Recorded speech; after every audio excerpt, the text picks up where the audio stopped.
Kanaaf baga abbaan injifannoo taate baga baay'ee namaaf godhaafuu badhaafamtan jechuun barbaada.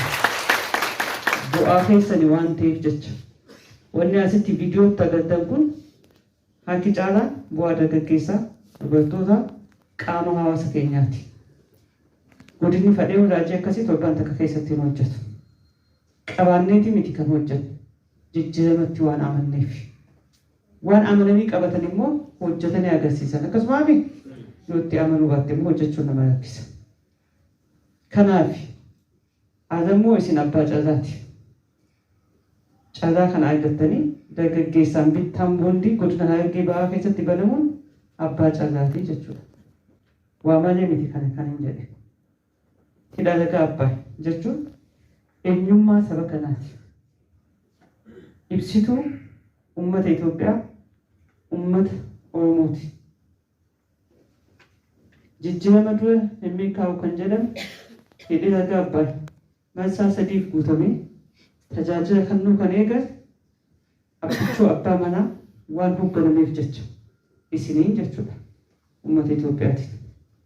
Kanaaf caza qabeessaa kan hin jedheefis kanaaf namni kana keessatti beekumsa isaatiin, qabeenya isaatiin, yaada isaatiin hasharaa hin kaayyatiin hin jiru. Godina keenyaaf immoo marsaa kan dargaggeessaan akka banamu hojiin kun akka hojjetamu mootummaan naannoo Oromiyaatii fi biiroon jaarmaalee dargaggoo dubartootaa gabbuusuun hangam takka beekumtii akka nuu kennan kan agarsiisu. Kanaaf beekumtii kana fudhannee hasharaa keenya eenyummaa keenya akkatti calaqqisu adaraa isiniin jechuun barbaada.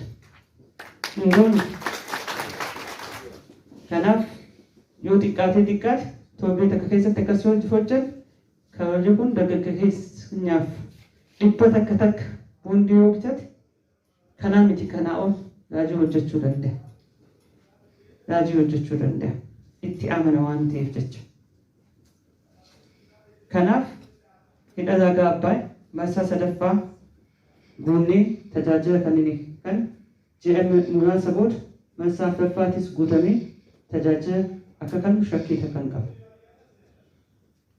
Uummata keenya kan dukkanatti keessaa baasee ifatti baasu.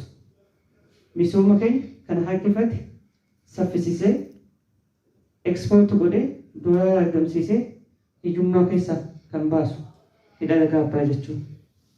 Sadaffaa hin danda'amu kan jedhamu akka hojjetamee akka danda'amu addunyaa Afrikaa kan ittiin of agarsiisu.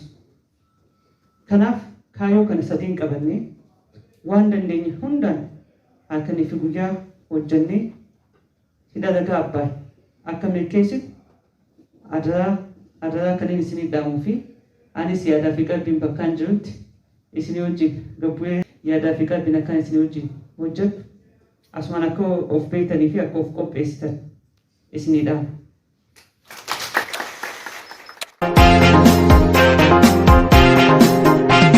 Imalli haaromsaa jalqabarraa kaasee sabaaf sablammoota tokkummaan kakaasee daangaa hanga daangaa fedhii wal sochoosee amma sitti fufa wadaasa haaromsee amma sitti fufa wadaasa haaromsee amma sitti fufa wadaasa haaromsee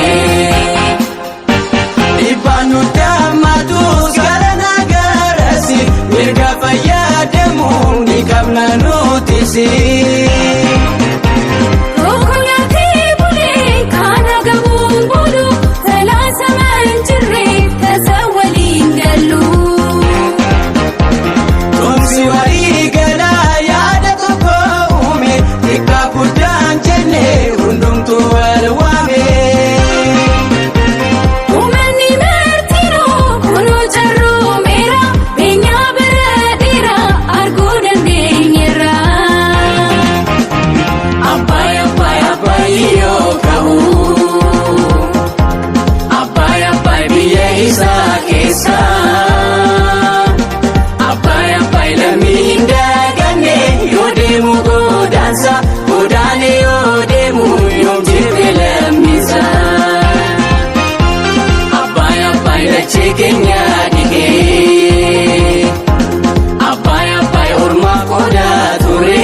haaromse. Daangaa hanga daangaa fedhii wal sochoose. Amma sitti fufa wadaasa haaromse. Amma sitti fufa wadaasa haaromse. Amma sitti fufa wadaasa haaromse. Ibbaanu daammatus garana garasi mirga fayyadamuun ni qabna nuti si.